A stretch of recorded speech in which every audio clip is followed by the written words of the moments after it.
Eu vou fazer uma provocação aqui para você, Cristian, porque foi lançado no ano passado um livro que provocou um outro livro escrito por você. E Gilson Iannini, meu querido amigo. Exatamente. Então o livro, Que Bobagem, considera pseudociências algumas práticas e algumas atividades e algumas áreas do pensamento e de estudos, né? E inclui nessa lista a psicanálise, né? E inclui nessa lista, eu até botei aqui, a psicanálise e chama junto de psicomodismo. Você conhece tudo isso. A gente também recebeu aqui a pesquisadora Natália Pasternak, que escreveu o livro junto com o Carlos Orsini, que é um jornalista especialista em ciência. E aí você lançou um livro que é... Vou mostrar a capa, Tainá? Vou mostrar o Tiago. Olha, Christian Dunker e o Gilson Iannini. Me perdoe a ignorância. O Gilson é... Ele é psicanalista e professor da Universidade Federal de Minas Gerais. De Minas Gerais, porque eu não vi o seu livro, por isso que eu estou perguntando. Ciência pouco é bobagem, é uma brincadeira com o título deste aqui, que é Que Bobagem, né? Ciência pouco é bobagem porque a psicanálise não é pseudociência, né? Por que ela não é pseudociência? Bom, por vários motivos, né, que fizeram a gente apresentar, né, para o leitor o conceito mesmo de pseudociência, formulado pelo Popper, né, em 63, revisto e ampliado por um autor sueco chamado Hansson, né, mais recentemente. E o Popper, nos seus estudos, aliás, ele convivia com psicanalistas e tal, ele percebeu que muitas das formulações, né, muitas das teses psicanalíticas não respondiam ao critério de falseabilidade, né? Ou seja, elas não podiam estar erradas. E porque elas não podiam estar erradas, elas não podiam estar certas. E esse tipo de enunciado seria próprio e elemento definidor das pseudociências. Então você faz determinadas afirmações que tem a estrutura, né, lógica do cara, eu ganho, coroa, você perde, né? E isso se aplicava não só à psicanálise, mas para o Popper, né, a economia do Marx, a teoria econômica do Marx, se aplicava também ao Nietzsche. As pessoas esquecem, mas também ao Darwin, né? Ela dizia, o Darwin não é uma pseudociência, porque onde é que está a teoria da prova? Fósseis, como é que você realmente pode negar que o desenvolvimento filogenético dessa espécie foi assim ou não? Depois ele mudou.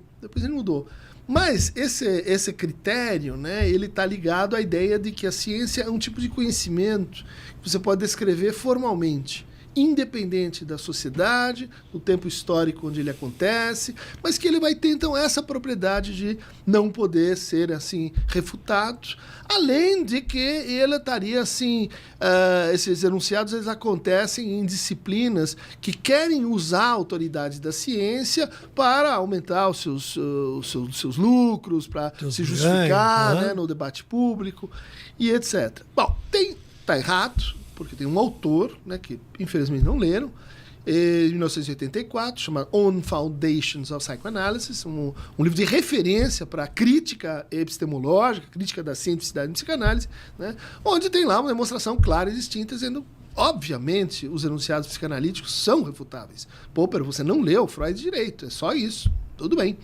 Então, é um erro factual, é um erro, assim, de quem pegou um autor e depois requentou a coisa. E aí entra esse lado chato da história, né?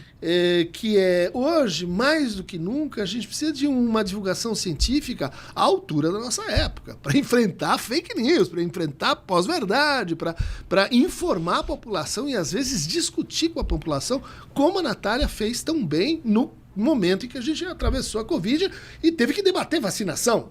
Um assunto, quer dizer, idiosincrasia nacional, mas ela foi decisiva.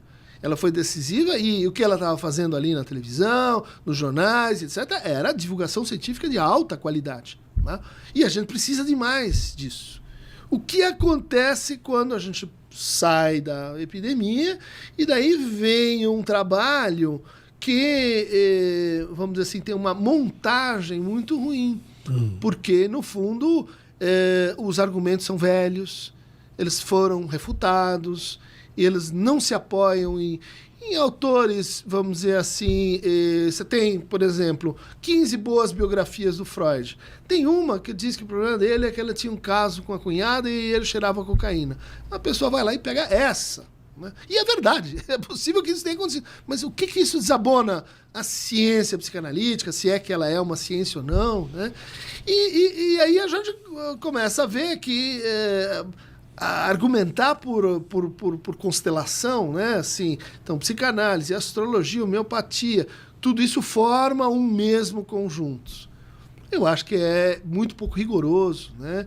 Quando a gente pensa assim, olha, não conheço departamentos de constelação familiar, não conheço papers, eu não conheço congressos, eu não conheço publicações, não se aplica a muitas coisas, né? Da organização das associações psicanalíticas e como a gente se justifica. Estou aqui me justificando contigo publicamente, olha, por essa, aquela e outra razão.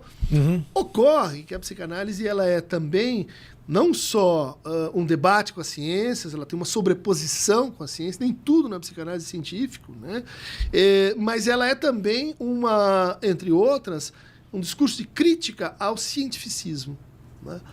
Então, quando a Natália e o Orsi levantam isso nesses termos, a gente é obrigado a dizer, olha, a psicanálise critica isso, desde sempre. A nossa tendência a se alienar na ciência. Né? Então, eu vou te... colocar a ciência como, olha, os cientistas definem, eles estabelecem, você obedece, porque eu estou aqui do alto do Olimpo dizendo que isso, inclusive, que isso é ciência, aquilo não. Bom, em primeiro lugar, isso não é um debate científico, isso é um debate filosófico. Em segundo lugar, estamos na filosofia dos anos 60, que tal atualizar? Terceiro lugar, e mais, eu diria assim, imperdoável. Né? O site Questão de Ciência, ótima divulgação científica com astrofísica, biologia, mas em psicanálise ele é péssimo. E eu tinha apontado, 3 anos antes da edição desse livro, quais eram os erros. Escrevi artigos, publiquei colunas, disse, olha, isso não, aquilo não, isso aqui é um erro. Quer vir para o debate científico? Responda às minhas colocações. É assim que funciona a ciência.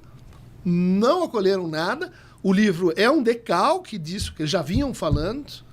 E daí, quando a gente pôs o nosso livro na praça, falou, olha, o que a ciência espera é bom debate segundo a ordem das razões. Vem para cá, vamos debater.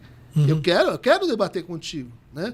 Não vou te xingar, eu não vou usar pseudociência. Você não vai dar cadeirada. Não vou dar cadeirada. Isso aqui é ciência. Ciência funciona vamos assim. Discutir. Vamos discutir. Isso. E não adianta dizer assim, eu estou no grupo da constelação, e xing.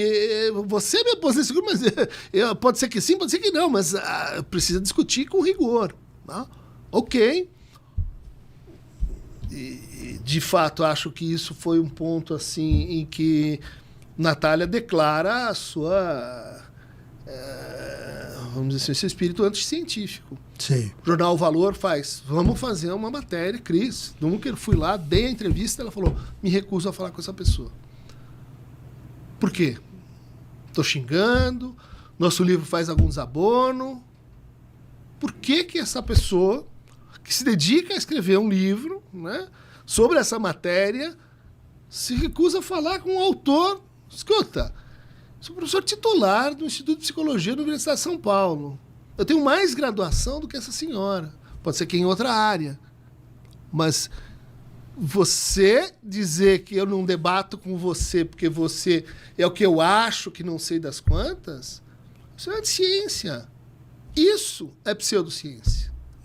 Isso, e a gente argumenta, antes dessa atitude lamentável, que, além da pseudociência, existe um outro fenômeno muito interessante chamado pseudotecnologia. E a pseudotecnologia ela é usada hoje ostensivamente para caracterizar a ciência. Então, se você tem fator de impacto, em que revista você produz, quanto os artigos são pagos, de que universidade você é um sistema bom, que não difere de outras formas de produção humana. Eu queria que você comentasse só 2 trechinhos aqui desse capítulo, em que eu acho que, de certa forma, ele define um caminho sobre certos aspectos que você já tratou agora. Mas, assim, ela diz que a experiência clínica é insuficiente, inconclusiva e, no limite, inválida, porque dificilmente será representativa. Os pacientes insatisfeitos não voltam, os mortos não falam, a memória é seletiva.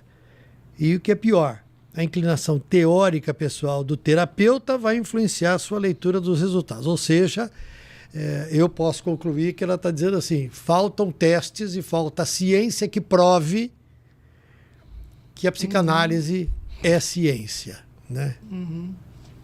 E aí você não concorda, porque não é exatamente assim, na sua opinião. Eu não concordo, porque ainda que fosse assim, né? Quer dizer, a gente não dispõe de boas evidências para saber se voltaram ou não voltaram, se melhoraram ou não voltaram.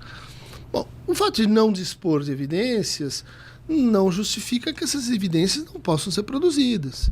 Tá. Não há nada de mágico, místico, religioso na ideia de que você pode sim procurar os pacientes que não gostaram do tratamento. Não há nada de metafísico em fazer pesquisas de follow-up longitudinal.